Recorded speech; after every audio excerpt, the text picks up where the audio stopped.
Okay, modelers, so this round of videos is for people who are just starting in modelling or just getting back into it after some time. I've got another video up on my channel there that you can watch about what kits to buy and stuff like that. This is one of the ones I recommend if you're just starting out or if you're just getting back into modelling after a bit of a break. A beautiful little kit, very simple, it's not too complex, very simple, goes together really well. And as I go through this, I'll be giving you some hints and tips and like on basic modelling techniques and things like that, like cutting parts from the sprue and all that sort of stuff. So this first video is just to show you what we're going to be building is this Russian tank. Like I say, nice little kit, that's why I've chosen this one. So the first thing you want to do when you're going to start a kit is obviously open the box and have a bit of a look through what's inside here, what you've got in store for you. Okay, now this one here, because it's fairly basic, you just got the one sheet of instructions that folds out.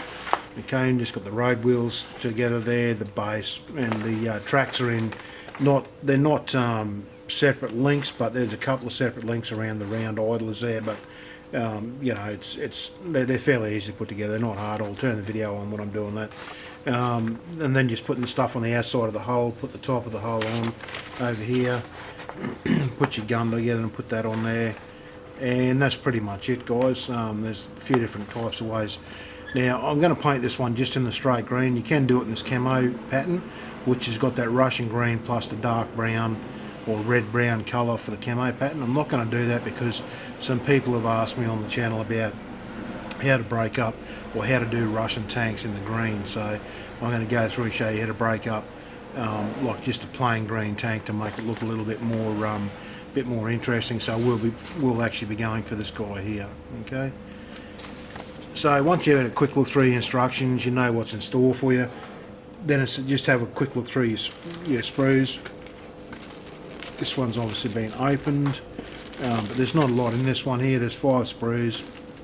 It's got a metal base. I always sort of check and make sure that all the parts are definitely in here. So the decals are down the bottom. I can see them there. All our track links all still in the bag. Sometimes, especially when you buy second hand kits, it's definitely important to check through and make sure all the parts are there, because I've been caught where I've started going through and then all of a sudden realised that there's parts missing off the sprues that maybe you've used them for other models or something like that, and you get sort of caught halfway through. But this one here I know because I've bought it like brand new and I have opened it but I haven't taken anything out of it. So it's fairly basic. I can see everything's fairly well right there. So once you've had a look through and you're pretty sure everything's okay, it's time to start actually doing your modelling. Okay, now what I do to make things easier and to save a bit of bench space, you can put like your cover photo up in front of you here somewhere, so you've got reference to look at that. But I've got a computer screen with references, so I just put the inside into the top lid like that, with the back end sort of hanging over so it holds it up like that. Then I can put that off to the side and I can reach in and I can grab the sprues. Okay, so that's the first good tip I can give you. And what I generally do is the instructions, I put them down. I'll have a read through this on the history of the tank, mainly because I'm interested in this sort of subject. You don't have to read through it, but sometimes you pick up some nice little tips about different camouflage patterns they may have used, or what the tank was used for, what environment it was used in. So yeah, you can have a read through that. I generally do because, like I say, it's a bit of an interest of mine. Okay, so I start off, I put my instructions down, and I like to have the 2 pages facing that I'm going to be working on. Okay, so what I'll do is bend that sheet back over there like that, and flatten this all down so it sits nice. Now as you start working on top of this, it will flatten down and stay there.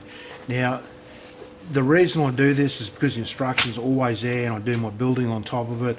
It saves the mat underneath a little bit. If I'm going to be cutting parts with a knife, I don't obviously cut it on here because it's going to cut through the paper as well and destroy everything. I do some painting on top of this, and you've got to be careful because these paint call out numbers that are all over the place, or different part numbers and things like that.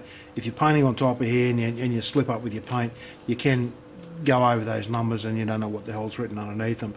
Generally though, if paint goes on there, quickly rub it off with your finger like that. It'll be transparent enough to be able to see through it. So that's the general tips. That's where I generally start. Now these videos, guys, are just going to be my tips for the way I do things. You don't have to do them this way, but it's just the way I do it, the easiest way that I find to do things and to go through stuff. So like I say, you don't have to follow my tips, you don't have to do it this way.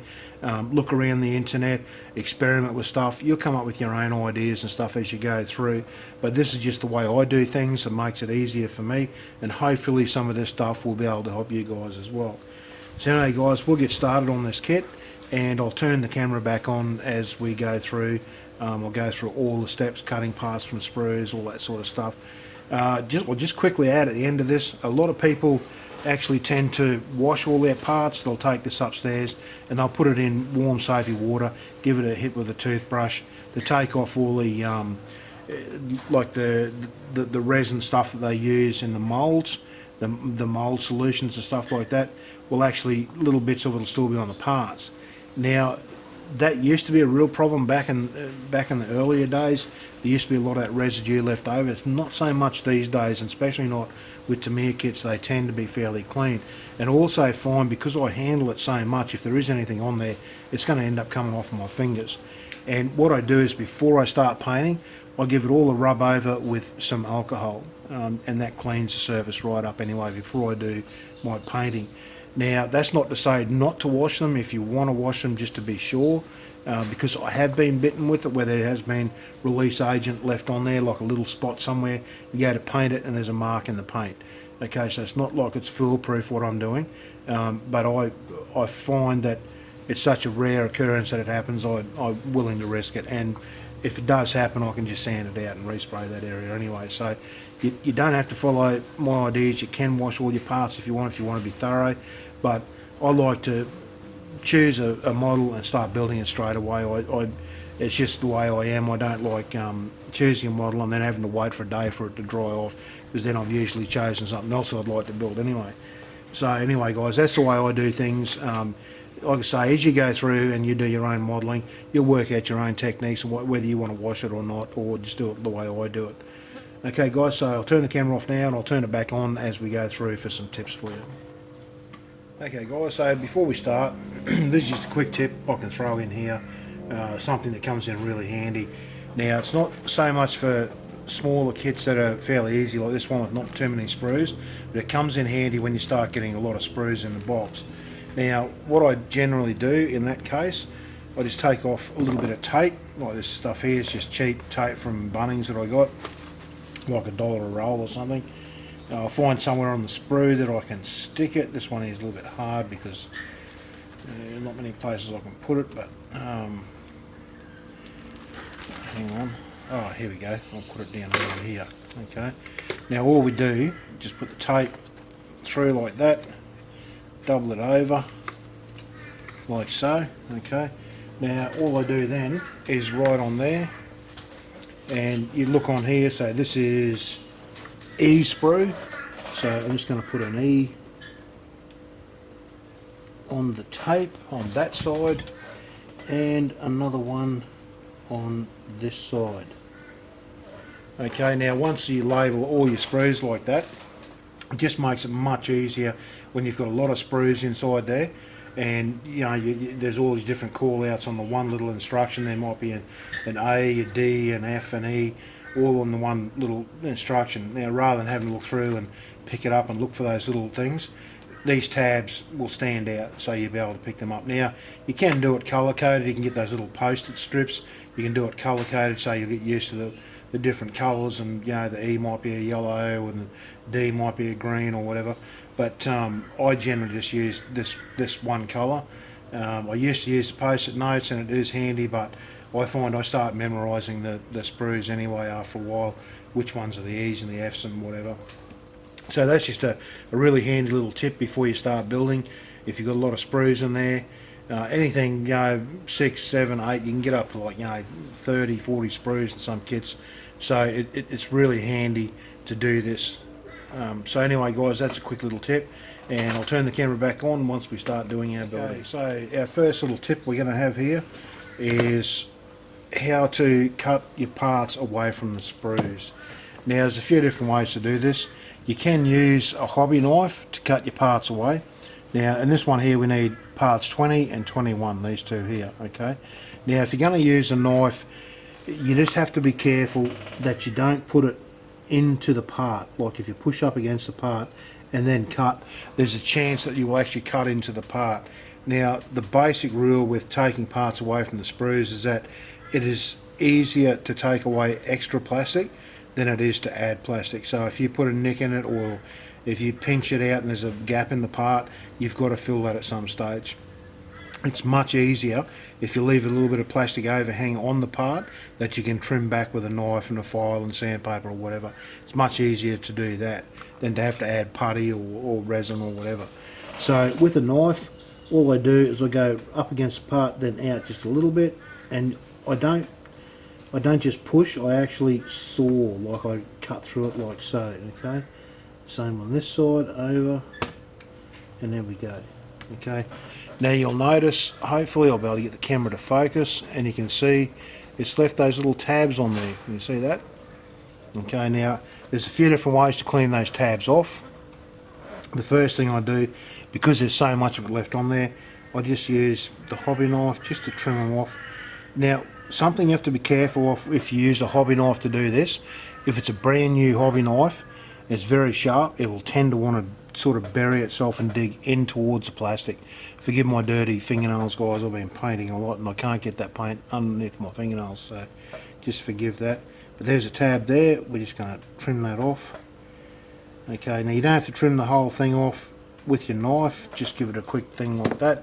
Now what I do then, this is a road wheel, so it's a round part, so I'm going to use a file now to take the rest of that tab off. Now when you do this with a file, don't push down on it too hard, just a small little bit of pressure, and as you go around, make sure the file goes around like so. Don't push it straight on, don't just go backwards and forwards like so, because you'll have a flat spot. Okay, so just around like that, and then that part there is fairly smooth. We'll do it for the other side like so. You can see there's a dent in that plastic there, but it won't be too hard to get that out. Okay, now just to clean it up, just get a little bit of sandpaper and just rub over it like so. Okay, so if there's any file marks, the sandpaper will take those file marks out, and there we have a nice clean part. Okay, so this is the easiest way I know, and the surest way, so you don't ruin your parts, you know, with hack marks. But the other way to do it is with our cutters. Okay, now with the cutters I tend to be able to push fairly close to the part and just snip it through. Okay, now it does the same thing as doing the knife. It leaves those little tabs. I'll just get this to focus for you. You can see there's a little tab left on it, and it's just the same process, guys. Just nick it off with the knife. Now because it was done with the cutters, it's a much neater little mark on there, so I'll just go straight for the sandpaper rather than the file this time. Okay, we've got that one, and now this one like so. It takes a little bit more for this one. Okay, and there we go, nice and clean. Okay, so, and that goes for all the parts. Now if you can see, I'm not sure if you can see it on this, see there's a little burr over the edge there where the sandpaper sort of burred it over. Just take those off as well. Okay, now I can mainly only see that because I've got my visor on and I can see it magnified. If it was just a naked eye, you probably wouldn't have even seen that. But anyway guys, that's how you cut the parts off the sprues. That goes for... Okay guys, so the tape filled up there and ran out, or not the tape but the card filled up and ran out, so I have to restart this again. Well, not restart it, but start from the point where I left off. That's the way you cut parts from the sprue. Now it doesn't matter if they're big parts, small parts or whatever, treat them in the same way. Leave that little tab there and clean that off. It's better to do that, like I say, than to have to fill in a part that's, you know, you've cut too much off the part. And be particularly careful on rounded parts like road wheels or rounded guards and things like that, because if you nick those, it's a little bit hard to sort of fill them in, especially on a road wheel like this. Now this thing's got tread on it. If you nick that out on a tank, maybe, you know, it looks like a bit of damage, but just be a little bit careful with that sort of thing, because it'll take the tread out as well.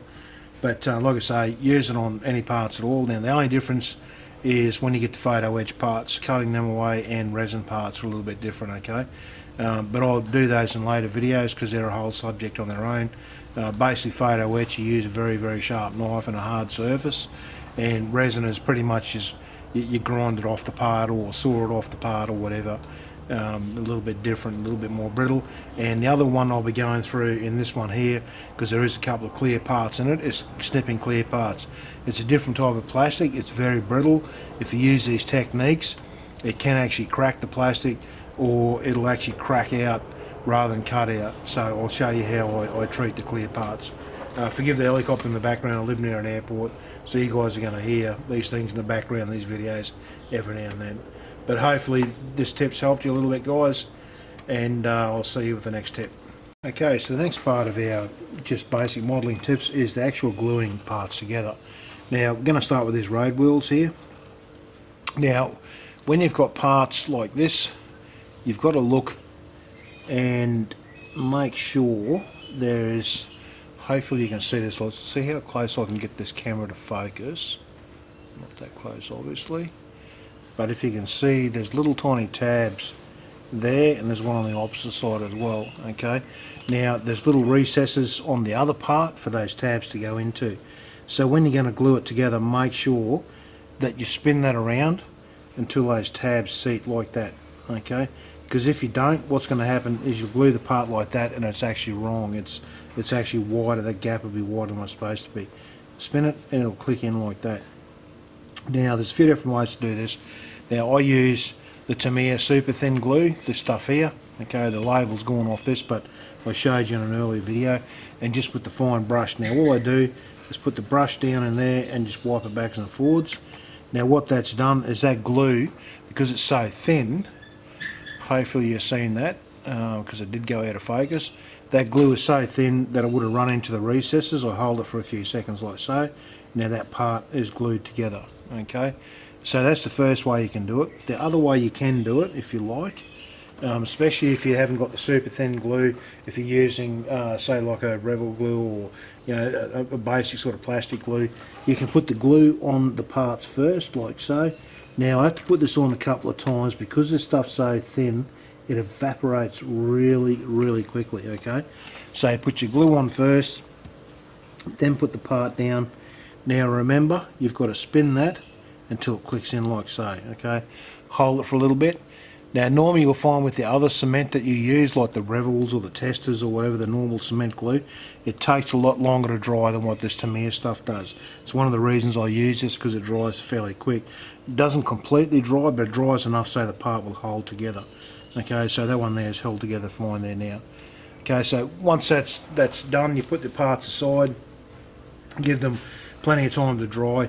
If you're using plastic cement, even the stuff here, the super thin stuff, it hasn't fully cured for hours and hours. Okay, it's not like you can sand it or file it or anything in the meantime, because it's actually melted the plastic and the plastic fuses together, and it'll take hours and hours for that to dry out completely and actually set properly so you can actually sand parts down. But that's just the basic ways of gluing parts together. I will show you a few more ways of gluing with bigger parts and different types of parts as we go through these videos and I go through this build. I'll turn the camera back on and I'll show you a few different techniques for gluing. Okay, so our next tip is particularly with road wheels, but there is a lot of parts that have seams, what they call seam lines on them. I'll try and get this to focus as close as I can for you guys. So you can see right in the middle of that road wheel in the tread there's actually a seam line. Now that's where the mould, like the middle of the mould is, and it leaves seam lines. Now it'll leave those seam lines on every part on the sprue, so just be aware of this when you're putting kits together. Seam lines is one of the things that really stand out once you paint the model. If you haven't cleaned the seam line off, it will really stand out. Now, depends on how bad the seam lines are. Sometimes you get what they call flash as well. Now flash is actually not just the line, but this flat plastic comes out off that line as well, which has to be trimmed off. Now if you get flash, that's normally on older kits or really poorly molded kits, very cheap kits. You can trim that off with a knife. Just be careful you don't trim into the part. Now there's a few different techniques for removing seam lines. One of the ones is using a blade and scraping it back. Okay, so you just run the blade over, hold it on just a little bit of an angle as you scrape it over, and that can remove the seam line. Okay, so that's one of the ways. Another one is our trusty old file, like I was showing you before. Now remember, again, if it's a rounded part, just nice and gentle, don't push hard, just push over nice and soft. Okay, and that'll remove the seam line. The other one that's probably the most commonly used one is just sandpaper. Okay, probably I use about 800 grit, 600, 800 grit sandpaper. Just run over it like so. Now the thing you have to remember with sandpaper is, see how the plastic that's been pushed off goes into those grooves? You will have to use a brush, a fairly stiff brush, to brush that out before you paint it, because what it does is fills in all those grooves. And it's the same with the file. The file will burr the ends over inside those grooves, so it has to be cleaned out with a stiff brush before you paint it, otherwise the grooves will disappear in there.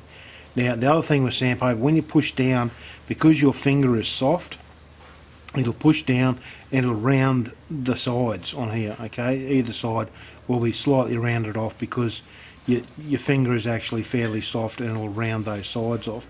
Now you can buy specific modelling tools like sanding sticks and stuff like that, which is sort of like sponge type sticks.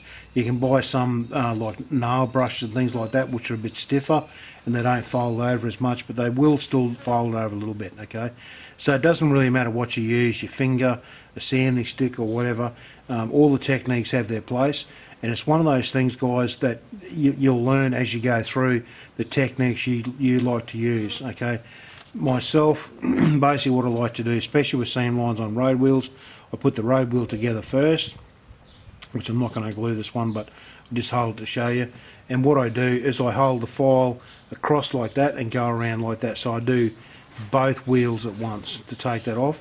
Then I just hit it with a smoother grit sandpaper just to make sure there's no file grooves left inside that part. But it is one of those vital things with doing models, to make sure you remove the seam lines. And the seam lines will appear on, say, on the sides of these boxes, on both sides of this little cylinder. Anywhere where the middle of the mould is, you will have seam lines. The sides of these tracks, that won't matter so much, you won't notice it so much. The sides of these down here, these for your wire rope, your buckles on the end of the wire rope, they will have seam lines around them, okay, which will have to be cleaned off. And like I say, you don't notice it so much until you spray the model, then you'll see these seam lines. All these grab handles up here, these little tiny fine grab handles, they'll have seam lines around the top. You don't have to worry too much about the ones on the inside, they're a bit harder to see. Generally though, if you want to do competition models and stuff like that, you will have to remove the seam lines inside there. A lot of people don't actually use the plastic grab handles. They're very fine, they break, they're a bit of a pain. They'll use etched parts to replace them, or they'll make their own out of really fine wire. Okay, but we're talking about seam lines, not about that at the moment. But just be aware of seam lines. It's one of the really important parts of doing modelings. I can't stress enough to make sure you clean your seam lines up on all your parts, guys. It's one of those things that really stand out.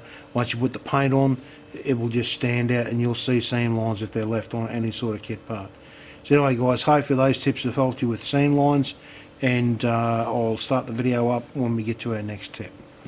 Okay, so the next part of our techniques video, tips and techniques, is to do with using superglue. It's one of the reasons I chose this kit, because it's got a metal base, and you've got to glue plastic parts to the metal base, which means you can't use like your Tamiya glues and your plastic cement and stuff like that, because it just will not work. So you've got to go to your CA glues, your super glues and stuff like that. Now for this, I'm just going to use these. Are just cheap. I get 4 tubes or 5 tubes, I think it is, for like $1 or $2 or something. Very, very cheap. This one here is almost dried up and I can't get the cap off it, so I've just punched a hole in here to get the last little bit out. Now there's a few different ways to apply your super glue. The easiest way is just use a toothpick. So I'll try and get this into focus so you can see what I'm doing here. Okay, I'll get it up here somewhere. Okay, now I'm just going to dip the toothpick into that super glue. There's a big glob of it in there.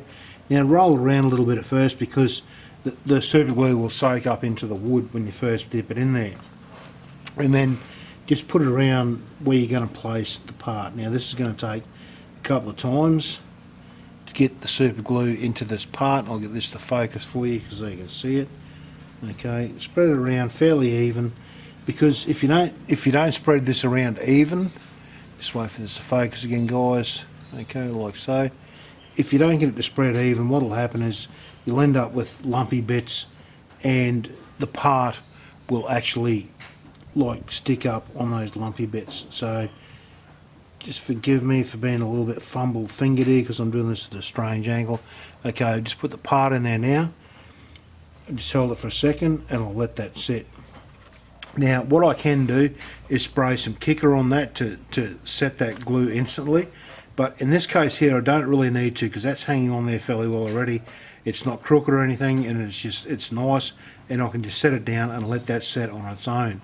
Okay, now the other way you can use your super glues is you can put, now I have to stipulate here that if you're using photo etch parts, this is probably a more common technique, but you put the part on first, like so, okay, and if you've got really super thin super glue, which you can get, you can dip your toothpick in that, or your applicator. You can buy proper applicators, dip it in there, then put it on the edges like that, and it'll flow down inside those, just like the Tamiya glue done with the plastic parts.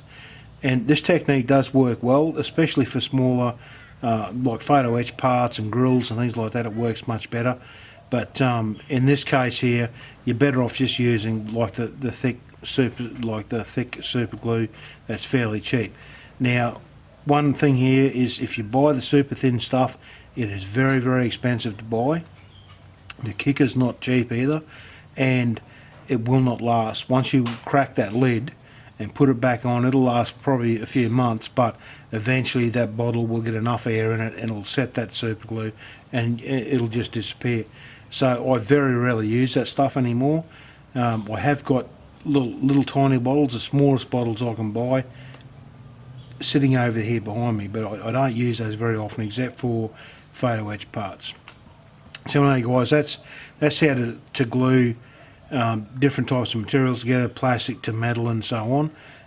Like I say, this is a metal base and that's a plastic part, and it's one of the reasons I chose this kit, to show you guys so you can see how that is. Now that should be set up, yep, and I can wiggle that around a little bit now, and it's just, there's no movement there, that's set in there nice and well. And I'll go on, I'll do the other side now, and I'll turn the camera back on as soon as there's something else I need to show you guys. Okay, modeler, so the next tip I can give you is, when you have track links like this, they're not actually individual track links, but they're sections, and there are a couple of individual ones.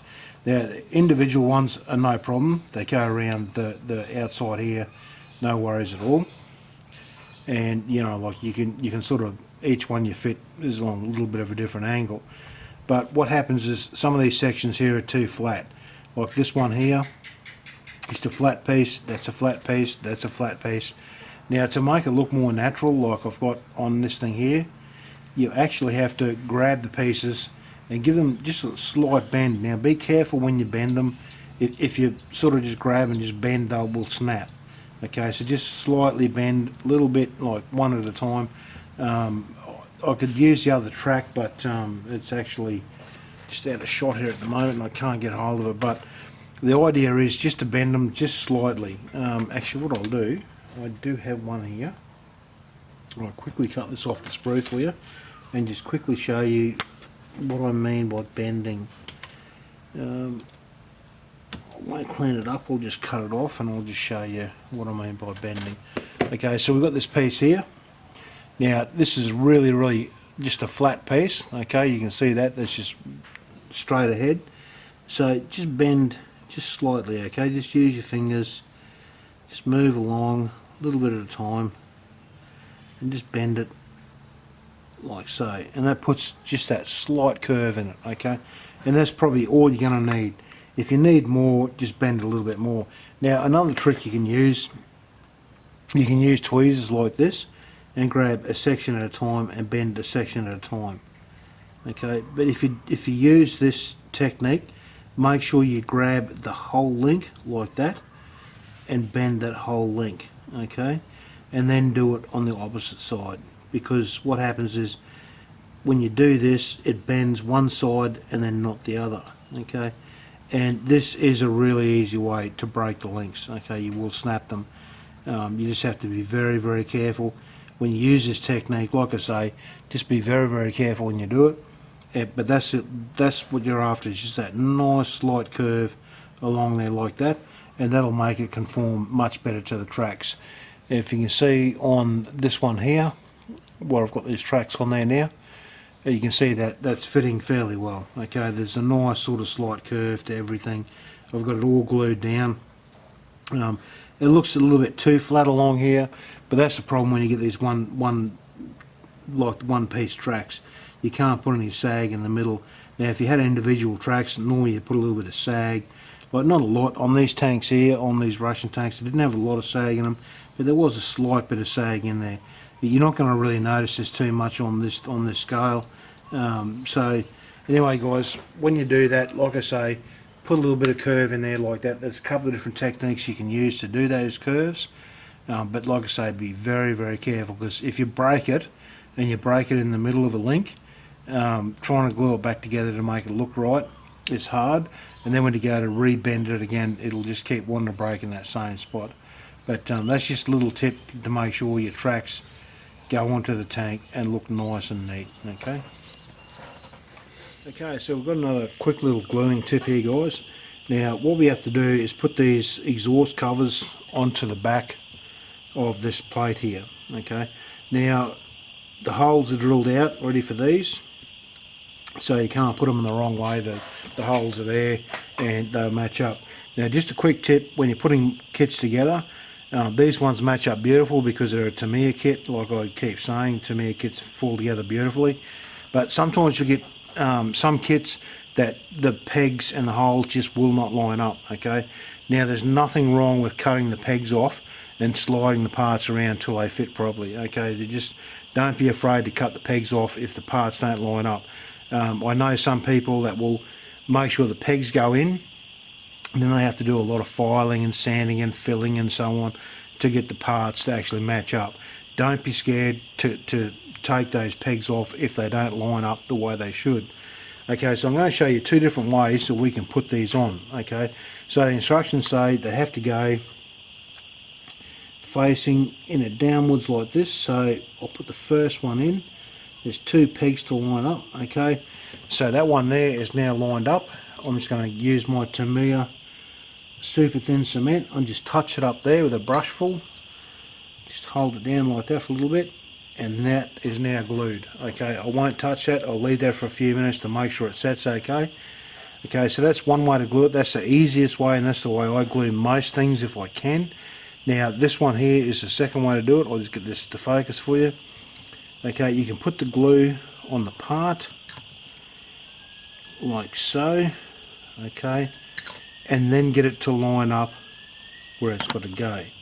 Now the one thing you've got to remember, if you do it this way, see I'm having a little bit of trouble lining those holes up there at the moment. They're not where I thought they should be. Okay, I've got it there now. Okay, now the problem with doing it that way is if you've got thicker glue on that, you're going to have to do it that way, and you could probably hold it up. I couldn't hold it up because the angle of the camera and so on. If you slide it around, it's going to leave like bits of glue around there. It's going to dig into the plastic, melt the plastic around before it sets into those pinholes, and it'll actually leave a few marks inside inside your kit. So it's better to do it, hold it down, like put it in the part first, and then put a bit of the super thin on it. If you want to make sure it's definitely going to stick, put a little bit more around it like so. The super thin doesn't hurt. Just don't drag the brush around, because if you drag the brush around, the plastic is melted and you'll get like plastic marks in there like where you drag the brush around. Just dab it, it'll soak straight in, capillary action will run around inside that seam, and it'll be glued down beautifully. Okay, so that's just a quick tip there guys for gluing parts on. The other thing I want to quickly show you now while I got this up is that on your instructions, I'll just wind the camera back out a little bit. Okay, now I'm going to glue these parts on anyway, but I just want to show you a quick tip so that if you've got lots of fine parts that are going on the outside of an aircraft or a piece of armour or whatever, and the problem is if you put all these little fine parts on now, as you handle the model, you're going to break these things off. Okay, so it's better to put them on later on. Now, if you go through the instructions, it's best off to mark it. Like, so what I'll do is I'll mark this one here, just a little bit of red paint to tell me that when I go back through the instructions, once I've got the kit together, I'll go back through the instructions when I do the painting, and I'll say, okay, some fine parts here that need to be glued on after you do the masking or painting or whatever, okay? And that just saves you a lot of heartache, because when you put all those little fine parts on and then you start handling the tank to paint it and so on, there's no matter how much you try and handle it carefully, you will break pieces off. So it is better to do it this way if you can. I'm not saying you have to do it this way. I mean, some people do build the whole thing together and then spray it and so on. Just got to be careful where you grab the thing. I prefer to put them on afterwards, because it's easier to put them on afterwards than it is to break something off. If you've got a stem with a hole and you put it in there and you break it off, it's so much harder to glue it on, and then you've got a fragile joint there where you've broken it off. So that's just a quick tip, guys, for when you're putting kits together, especially when you get up to like your dragon kits and things like that. There's lots and lots of fine parts. With Tamiya, most of it is moulded in. Like if you had a dragon kit, these little tiny points down here would probably be individual. That hatch would probably be built individual, the hinge, the hatch. There'll be little handles inside and so on. You know, when you get up to the more advanced kits, you're going to get those lots and lots of fine little details, and they're very, very easy to break off. You only need to just misgrab the armour once like that and you'll break off those handles and things like that. So that's just a nice little tip for when you got finer parts, and you can glue them on later and paint them later on and it's fine. Okay, before you do the weathering, put it on there, put the base coat on and start doing your weathering. But again, even with the weathering phase, just be careful with the fine parts on there when you start doing the weathering. Okay guys, I'll turn the video back on when I get to the next stage. Okay modelers, so our next tip here is joining halves together. Now this could be wings, this could be anything, like big parts, small parts, whatever, and you've got to push these two parts together and glue them together. Now the way I do this is, again, I can't swear by this stuff enough, is the Tamiya, the stuff here, the liquid cement, the extra thin stuff. Now you don't have to have it if you haven't got it. What you do is just, I'll get this to focus for you. Okay, what you do is you put a thin layer of glue from your tester tube or Revel tube or whatever on these sides here, and then push the parts together. Okay, but what I'm going to do, because I've got this Tamiya stuff here, now let me pull my visor down, make sure our pins are lined up. Again, like I was saying with pins, if they don't line up, which they don't on some kits, like this is a Tamiya kit, so it's going to line up quite nicely. Okay, which it has there. Okay, now I've got them together. I'm not going to hold it tight, I'm just going to hold it. I'm just going to run the glue down the seam like so on one side, flip it over, and then run the glue down the seam on the other side like that. Okay, now once I've got that glue in there like that, I'll push it together like so. Now what that does, it squeezes some excess plastic out where the seam is, so when you sand it back, you haven't got a gap there. Okay, what it does is you'll sand back the little bit of extra plastic that is melted out between those seams, and you won't end up with something you have to fill. Okay, now this side here, because I'm holding this at an awkward angle, this hasn't actually worked properly because I haven't put enough glue down in that seam there. I'll just put a little bit more on there, give it a second, give it a squeeze, and hopefully you can see that where the glue is actually bubbling out from that seam, like so, like it has on the other side there. Now when that dries, I'll just give that a sand, like a file and a bit of a sand, and there won't be any seam left there at all, hopefully. Okay, the same thing works if you've got to use like your revel glues or whatever like that, like out of a tube. Put it on one side first, push the pieces together, and then give it a second, and then squeeze them, and the melted plastic will come out from between those seams, and then just file that or sand that off, and you won't have a gap in there. Now, one of the problems you can get with this, if you put too much glue on it and you squeeze too hard, you'll actually make these parts like too obscure, and when you go to put the ends in there, they won't fit because you've melted too much glue, like melted too much plastic out of it. So just a nice light push like I have here, and I'll show you this once I file this down, and that's exactly what we're after, guys. Forgive the paint on the fingers, I've been playing with some other models there, but yeah, you can see like the stuff that's pushed out in there. Once I sand and file that down, that'll give us a beautiful seam that you won't even be able to see. Okay, so now like I say, that works with wings, that works with bigger parts, and so on. Any two halves that you have to put together, a lot of armaments like bombs and things like that are done this way, but like I can't swear enough by this glue here, the Tamiya super thin stuff. It's beautiful for doing this type of join. Now, like I say, if you haven't got that, you can use the ordinary plastic cement. Just cover one side nice and evenly with it, push the two parts together, and it'll go together exactly the same way. Just with the extra thin, it just seeps into all the joins, and when you push it, everything's joined beautifully. Okay guys, so I'm going to put the rest of these tanks together, and I'll start attaching them to the actual tank hull itself. And once it's ready for painting, I'm going to turn the video back on, and I'll show you the painting techniques. Okay, so just another little quick tip here when you're putting models together. When you get individual track lengths, and this goes for probably every part, but individual track lengths can be a bit of a pain for this. If you can see on these parts here, these little injector pin marks that are left in there, there's little hollow bits in there. You have to get rid of those before you put the tracks together. If you put it together with those still in there, then you have to try and sand them out or file them out while they're all put together, and it's a bit of a pain. So get rid of those now, and there's a few different ways to do that. You can use a file. Now obviously these are attached to sprue, you normally wouldn't have them attached to sprue, but just rub it across and you can file them down. Another one you can use is just the back of your, like the edge of your knife, just drag it across like so. Now just be aware when you use your knife to scrape pieces like this, you'll end up with like little tiny fine marks where the blade's dug in. You can't really see it with the naked eye, but once you paint it, you'll see it. It's not so bad on tracks, because what happens when you weather the tracks up, they'll disappear fairly well. But if it's on other parts, like it could be any part on a tank or on aircraft, those lines will show up if you've got fine paint over the top of it. So that's just a little tip to be aware of.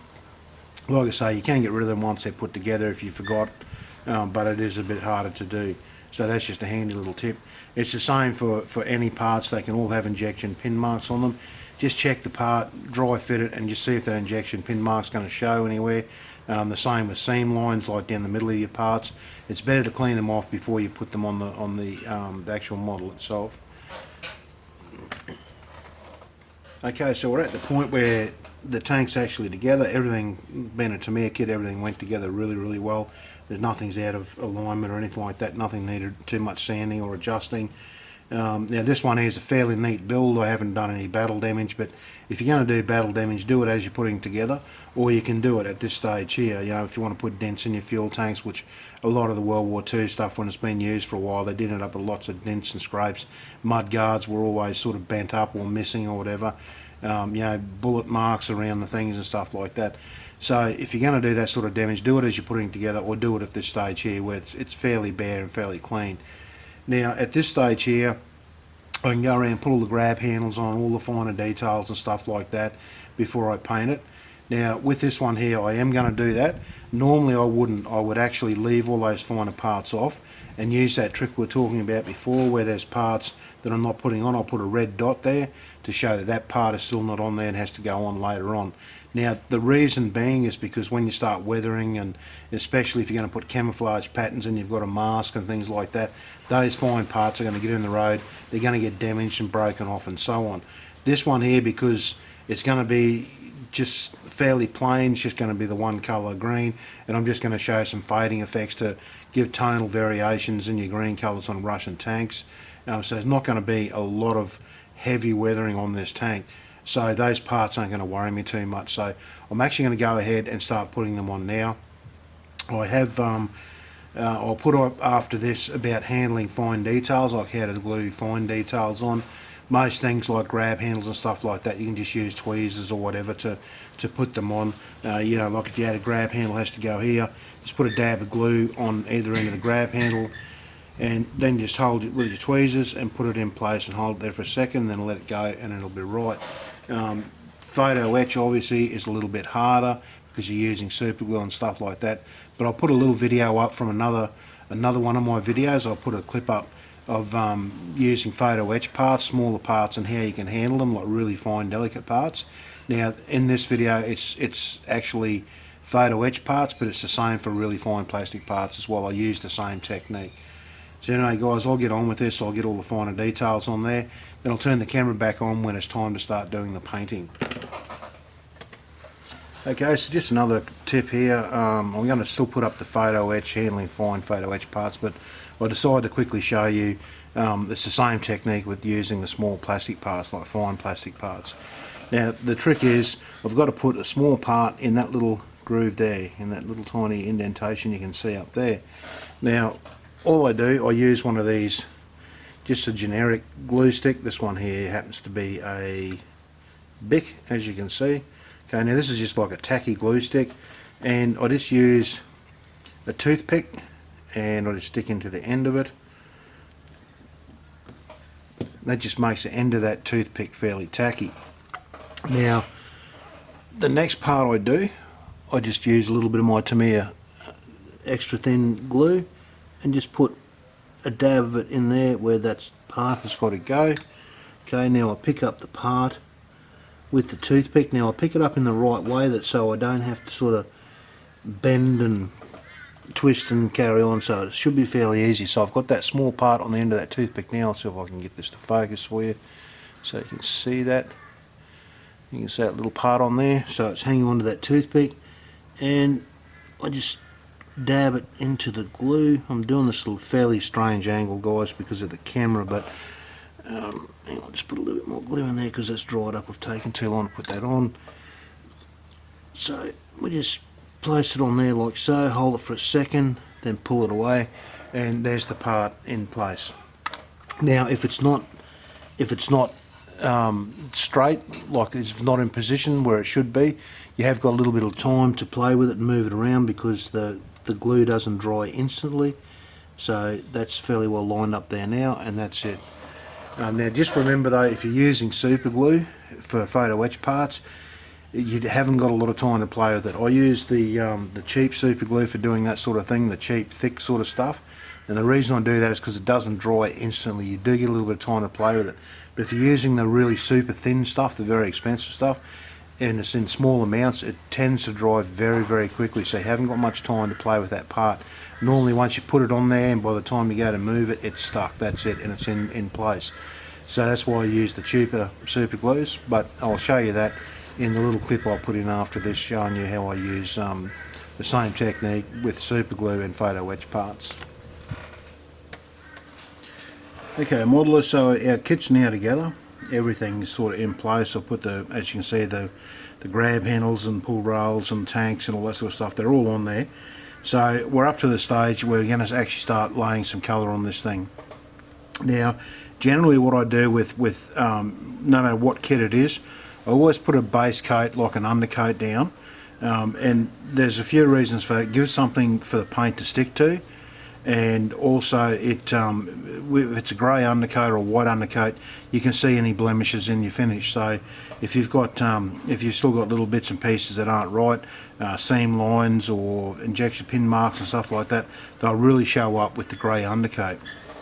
Now the tank's ready to go, so all I've done over here, I've just got an old pot of the Mr. Hobby colour, just an old grey colour that I don't use it a lot, so I'm trying to use it up by using it as an undercoat, and I've thinned that down with Mr. Leveler 400 here, the Mr. Colour Level Thinner. Now this stuff here is my go-to thinner. I use this for just about everything. It's great stuff, and like it says, it's a leveling thinner, so the paint will level out. That's very important with a lot of finishes. On armour, not so much. You don't have to actually have a level finish. It's you don't normally get the orange peel when you use like your Tamiya paints and things like that. An armour finish, you're going to weather it up enough anyway. That's not going to really matter. So, but that's normally my go-to thinner. I buy this in the bigger bottles like this, and that lasts me for quite a while because I only use a little bit. Now the trick with airbrushing is I've got my compressor over the back over here. You can't hear it running because I've got a reservoir on it, an air reservoir. Now that's pumped up to 20 kPa, and it'll just sit there until I go underneath that, and then the compressor will kick back in and fill that tank up to that 20 kPa. So to mix the paint, I put the leveling thinner in, and I do about a 50-50 mix, and I sort of test it by using I grab a toothpick and I'll just splash it up the side, and if it runs down, it's sort of running down there okay. It's not like running down really fast, and it's not running down really slow. It's not like trickling down so it's thick. So it's a good blend between thick and thin. It's a 50-50 mix, and that's about what I use.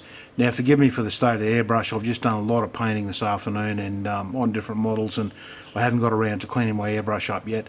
It's normally not this this messy. But anyway guys, that's the way I thin the paints down. It'll depend if it's, you know, certain paints need a little bit more thinner and stuff like that. Now that's just trial and error. As you go through and do models and you use your airbrushes, practice with different, you know, different mixes and things like that until you find what you want. Some people like their paint thinner, some people like it thicker, and then it's going to depend on if you want a high gloss coat. I use thicker paint for that. If I just want like a light coat over something, I use it very, very thin. But for general painting, especially on armour and war aircraft, this is what I use, is like about a 50-50 mix. So like I say, this is primed up, it's ready to go.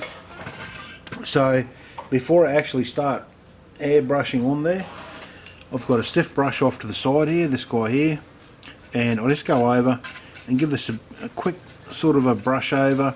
Now you've got to be careful if you use something that's too heavy or it's too solid, like the bristles and stuff like that will actually start knocking those fine parts off, because remember we've actually got the fine parts all glued on there on this model.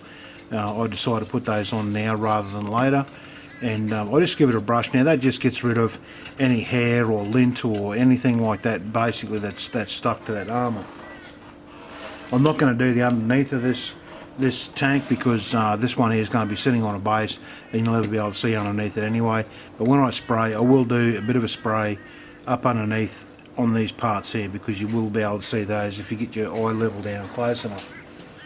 So the actual, when you actually start spraying it, I've got a dual action airbrush. Now the difference between the dual action and single action, the single action is when you push the button, the paint and the air will start coming out. Dual action, I can push that button down, no paint will come out till I start pulling that trigger backwards. Okay, when I pull it backwards, then the paint will start spraying out. Okay, so because it's an undercoat, I don't have to worry too much about it. So it's just a fairly random sort of coat over it. And you can see that starting to change colour now. Keep moving your model around so you get everything from different angles, because you're trying not to leave any parts that have got green on them. Okay, so keep moving it around, keep spraying all different angles, up and down, low and high, all over it. Okay. Okay, so that's pretty much our first coat is on there now. Now one of the things with armour and planes that have flaps and stuff like that, it's something that people forget, is to move the gun or the flaps or whatever so you get all those parts painted. Okay, because what will happen is if you've got that displayed and someone moves the barrel or you move it, you're going to have like that plastic green will show up in those parts that you forgot to do. Okay, do on the inside of the guards. Okay, now this is the second time around, so this time we're actually going to put on a little bit more paint. Okay, we're not going to flood it or anything like that, but just so this should completely change the colour of the model now. I'll put enough paint on here so that you can really see that there's grey paint on this.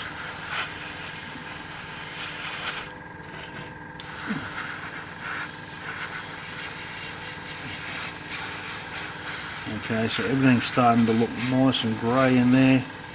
Don't forget to go down underneath there. Like I say, spray low, spray high. Make sure you get all the angles. Because there's nothing worse than once you've painted a model and then you look back at it and you see a bright green path that you've actually completely missed. Okay, I'll lift the gun around a little bit more. Okay, spray a little in behind that gun, up underneath there, like so. A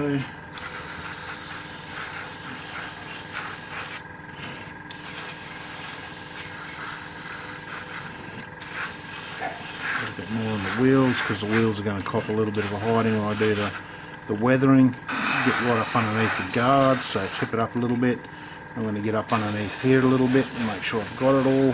Okay, and just give it a quick dust underneath.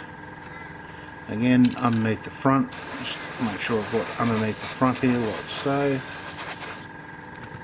Okay, and then this side here, down underneath the guards. Make sure the wheel's covered. Okay, so that's about it, guys. Now the idea of this is I'll let that dry for about 10 minutes because the Mr. Hobbies and the Tamiya paints and that, the acrylics, they'll dry very, very quick. Once it's dried, I'll be able to handle that fairly well. I'll move it around, I'll make sure there's no parts on there that, you know, bits of lint or dust, or there's any seams or injector pin marks that are really going to show up. And like I say, the grey undercoat is great for doing that. It gives the paint something to stick to when you put the base coat down, and it also shows up any of those little marks that need to be fixed up. It's best off doing it now rather than putting the base colour down, trying to fix it and then doing a base colour again over that part you fixed. Okay, so I'll let that dry. I'll give it a bit of an inspection. If everything's okay, I will go on to the base green coat. If I find any blemishes, which I can't see any at the moment with the naked eye, but I'll put my goggles on and have a bit of a look. But if I don't find any, we'll just go straight to that base coat. If I do find any, I'll turn the camera back on and I'll show you how we correct those. Okay, so we've got our grey undercoat on there. I've had a good look around and I can't see any seam lines or injector pin marks that need to be sort of corrected at this stage. There's a few scratches on the tanks here, but I don't mind that. It looks like a little bit of damage, so I'm going to just leave that the way it is at the moment. So our next phase is putting on the base colour. Now, if it's going to depend on what sort of techniques you want to use, if you want to do winter washes and things like that, as to what sort of techniques you use. But the techniques I'm using on this, I'm just going to put the base colour on, then I'm going to fade that base colour down and do a little bit of weathering with pastels or weathering powders. Just a very basic build, okay? If I was going to do a whitewash, I'd do a few different techniques at this stage, and I will show you those in other videos, how I do those sort of things. But this stage here, I'm just going to put the base colour down. Now again, I've just mixed the paint up in the airbrush over here to the same consistency. It's just a sort of, well, people call it a milky consistency, but yeah, I don't know, I've never put milk in a cup and tried it compared to the paint, but it's about a 50-50 mix, and it should do us quite well for what we're after on this model. Okay, so I'll just adjust my airbrush. But now adjusting the airbrush is, there's just a little screw on the back here. I can wind that in to let more or less paint in what I want, and I want it to be fairly thin the first round. So okay, that's right to go. And again, I just give it a really quick brush off, because there could be some lint or hair or something sitting on that settled there in the last couple of minutes. Just make sure there's nothing like that there, and I'll start going over with our first, just a fairly light coat. Okay, not too heavy. You probably will hardly even notice the change in colour as I go over with this first coat. It's just very, very light. It just starts off the process, gives the paint something to start gripping to. Okay, get down low again underneath, come up high over the top, just to make sure you cover all the areas that you want. And like I say, you will hardly even notice that there is green going on this, because this is just the first light coat. Again, move our gun around a little bit, make sure we get underneath, get in behind there, over the top. Okay, and then on this side, keep moving your tank around to make sure you get all the different angles, okay, like so. Get all the extremities underneath here, make sure you get up to all of those, okay, down in the gaps in between the fuel tanks and so on, okay, and over all your guards. Okay, so that's just the first really light coat that's laid down there now. Now I'm going to leave that for a couple of minutes just to sort of let it bite in. And then I'll turn the video back on and we'll put down a bit of a thicker coat. Okay, so I've let that dry off there now for a few minutes. I'm going to wind my brush open a little bit more, a little bit more paint through, not too much, but a little bit more, so we're putting down a bit thicker coat this time as we go over it.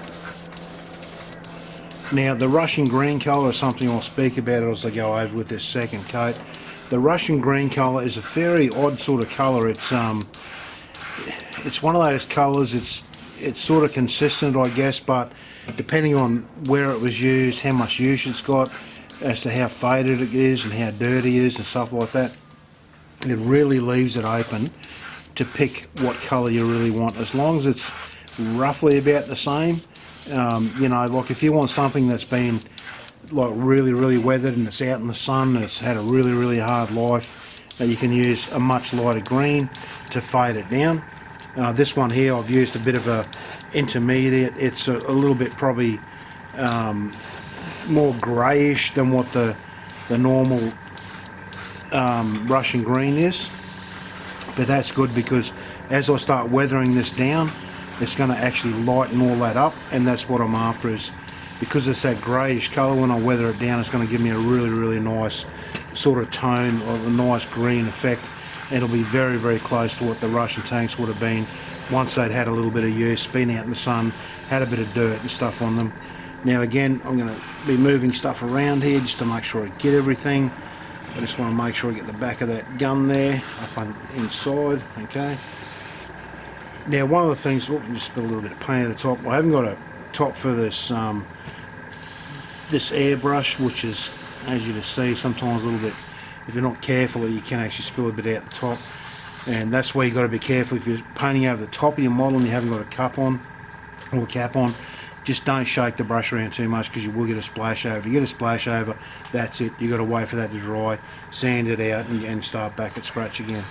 It's one of those things that I've got on order, but it's not here yet.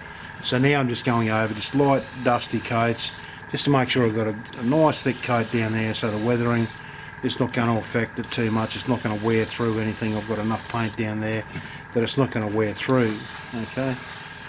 It's better to have more of your base coat down than not enough, because it's very hard to correct once you go to these next stages. I'll get up underneath those guards a little bit there now. Okay, get into the road wheels, make sure they're done nice and well. Okay, now that's about all I'm going to need. I've used about half a cup of paint there, which is not a lot, but I've got, you know, probably about 6 or 7 good coats on there now. If you can see up on here, this rough texture on top of this here, that's actually not because I've got an orange peel effect from the paint. That is actually the texture of the steel, and you can see around the hull here, around the top, it's the same thing. It's not quite as rough as that, but it is fairly rough, because this was big sheeted heavy steel that the Russians used. Now you can actually, if you want to, you can use texturing techniques to rough up the steel, but because this is a 48 scale, it's hard to get it in scale. Well, in 35th it's not too bad, but in 48 you can actually make it look too out of scale if you try and do some texturing techniques. But anyway guys, I'm going to go away, turn the camera off, go away. I'm going to let this dry for at least half an hour to make sure it's settled down, and then when I come back I'm going to put a nice future clear finish over this, and that'll protect this base coat from the weathering that goes over the top. And I'll turn the camera back on when I get to that stage. Okay, so forgive the sound of the compressor running in the background. I should have turned it on a bit earlier, but I forgot. But the next stage that we're up to now, the base coat's well and truly dried. So I'm going to put a protective coat over that, so that when we do the weathering, it's not going to harm that base coat that we've got underneath. Now there's a few different methods to do on this, just so long as you put a clear base coat down. Here in Australia we use this stuff here. This is long life. Now this is the equivalent of in the US, this stuff here, the Future floor finish. Okay, so it's the same thing. It's just that the Australian stuff, the Johnson Long Life, it will come out with a milky consistency. When you spray it on, it'll dry nice and clear. Okay, so that's all this is for, is just to give us a nice protective coat over the model to protect it when we do the weathering. So again, before we spray it on, I'm going to give it a bit of a brush, because I can see a few bits of lint and whatever has landed on top of that. And again, this stuff here will trap that underneath, and you don't want that when you're doing the weathering. It will actually stand out if you leave it on there. So give it a quick brush over, just make sure it's all off. The other thing I do before I spray this on now, I've got it up to 20 psi again. What I'll do, I'll just push the trigger down without spraying the Johnson out, just to give it a brush with air, just to make sure all that stuff's off there. Now when I spray this on, you don't have to do it too fine, so I just adjust the trigger here. So I've got a bit of a coat coming out, not thick, not thin. Okay, and again, be careful if you're going to go over the top of the model. Don't shake it too hard, because as you see here, I've got to drop the spilt out of the cup. I will have to get a cap on this thing eventually, which is on the way. But put down a nice coat of this over the top.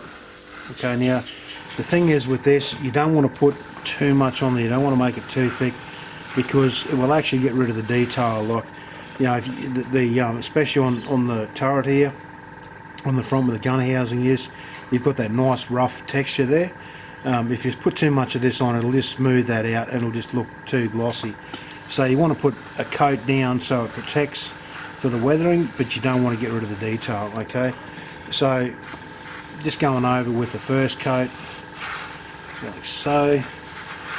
Not too thick, not too thin. Okay, and you can see it's sort of drying as it goes on. I'm not putting too much on there. Okay, high and low again to protect everything. Now I'm going to let that settle for a minute or so. I'll open my brush up a little bit more so I can put down the second coat a little bit thicker. Now normally I'll let that dry for about 10 minutes, then put down the other coat. But because this is a demo, I'm just going to go over the second coat now. This is a bit heavier, and you'll see it actually starts to give the model a bit of a glossy look because we're putting so much on there. But again, I don't want to put too much on because I don't want to get rid of that detail. High and low again, get into all the different angles, like so. Spin it around. This will be our last pass. Okay, so there should be enough on there now to give that a really nice coat, and I shouldn't be able to disturb that too much with the weathering. Okay, and that's all we need. And again, another dot just spilled out the top of my cup. Okay, so this stuff goes a long way. You don't need to use a lot of it, like I say. Now that looks really super shiny at the moment, but that's not a bad thing. That's telling me that I've got enough on there that it's going to be a good protective coat. But I can also still see the texture inside the armour to make sure I haven't actually got rid of that. If I put too much on, like I say, it's just going to demolish all that texture. So I'm going to let that dry. I let that dry now for, well, normally I'll let it dry overnight to make sure it's well and truly set before we go into the weathering, because if you don't let it dry and you start to go on and put the weathering on, especially if you're going to use shellite or white spirit or something over it, it can affect that if it's not dried properly. So I'll let that dry overnight now, then I'll come back tomorrow and we'll start doing the weathering process. Okay, so it's the next day now, and the clear coat put on there is nice and dry. So the next part is we're going to put the decals on. I didn't mention this earlier on because the decals on this are fairly straightforward. There's only a couple of numbers to put on there. So I'm just going to show you how I put decals on. Now all you need is the decals themselves. I've got a paint palette over here with a bit of a pool of water in there, and I also have the Mr. Mark softener, this stuff here. Okay, I'll get that to focus for you. This stuff here. Now there's different brands of this. You don't have to have the Mr. Mark stuff. There's I mean, Tamiya does one. There's There's a whole heap of different varieties on the market, and there's normally numbers 1 and 2. Numbers 1, with some of them, is just basically like a vinegar, just to clean the surface and help the glue that's on the back of the decals adhere much better to the model itself. But all I've done, I have got a number 1 for this set, and all I've done with the number 1 is just mix it in with the water I've got in that palette over there. Okay, so the first part is we've got to cut our decals out. Now you can do this with scissors, you can do it with a knife. I'm just going to do it with a knife, okay? So I don't need any of the red numbers, all I need is the white numbers down the bottom here. So I'll pull my mask down and I'll go over it. Now with this one here, it hasn't got a lot of excess film, as in the film that makes the decal up. Sometimes you have a big overlap, like there's a great big clear part around the outside, and it's a little bit hard to get that to settle in without seeing it. Well, these ones here haven't got that. They've got a little bit there, but not a great deal. Okay, so I've cut through that, well, not quite well enough, but well enough that I should be able to pull that apart now, okay, without damaging the decals, like so. Okay, now all I'm going to do is, now I can cut out the individual numbers that I need on there, because on the instruction sheet it shows me what numbers I need. So up here we've got a 5, 2, 3 and 4. I'm not going to worry about cutting those out individually. All I'm going to do is put this whole sheet of those numbers inside that water and the mark softener solution up the top there. Now you've got to let those sit in there for a little while just to make sure they've softened up. Now while they're softening up, I just get a nice little fine brush, and let's get one off to the side here. Then I should have quite a few of these soft brushes here. I had one out to the side, but it's not that one. That one will be fine. Okay, so have yourself a nice soft brush like this one here. Plenty of bristles to soak up the excess water and so on. Now you don't have to, it depends on the decals, you don't have to let them settle too long in the water, because sometimes they can lift and just float off in the water. So normally I dip them for a little bit like that, then I pull it out and I just sit it on the side, and I'll just show you what I've done here. Okay, so there's the solution, and I've just put the decals onto the side like that, and just let that moisture soak through there until they become loose. Now that moisture in that pot, I've just dipped the brush in there. Okay, and I'm going to brush it over where the decals are going to sit. Okay, put it on nice and thick, it's not going to really matter too much. And I'll pick up the decals with a set of tweezers. Now I'll see if I can get this to focus in a little bit more for you while we're doing this. Okay, so we need a 5 first. Okay, so the 5, I'll just get a finer brush, something a little bit not quite as coarse. 5, and we'll put that up there like so. Okay, the next one we need is a 2. Okay, now because we've got plenty of moisture up there, you don't have to worry about getting these in place straight away when you slide them off, because you're going to have enough time to play with these afterwards. So we need 3, and then we need a 4. Okay, and then the 4 goes up there, and then I'll put that to the side. And all I do now, you can move these around with whatever you like. You can move them around with a toothpick, you can move them around with the brush that you put them on with. Now to line them up, sometimes people will put like a pencil line on there to make sure they're lined up straight, but all I'm going to use is the grab handle on the side here to make sure that they're all fairly even with that grab handle.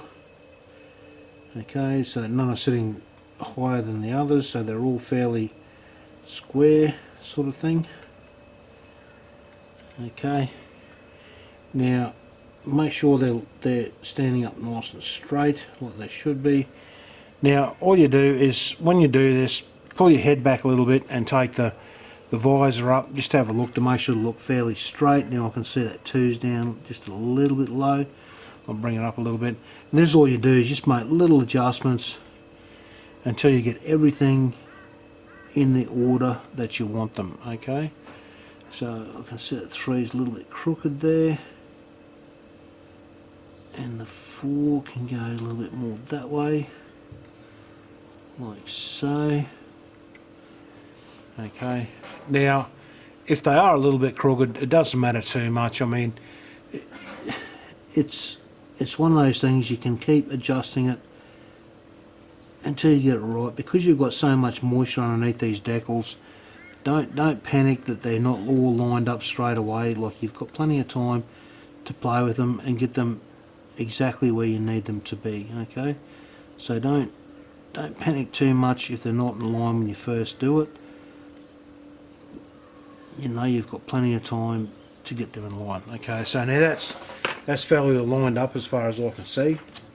Now the first brush I used, this one here with a lot of bristles, I'm just going to roll that around. Okay, now you can see that 5 has moved as soon as I touch it because there's so much moisture underneath there. So again, there's enough moisture there that I can put that back down where it's supposed to be. Okay, like so. I'll move it back a little bit. It's a little bit too close to the 2.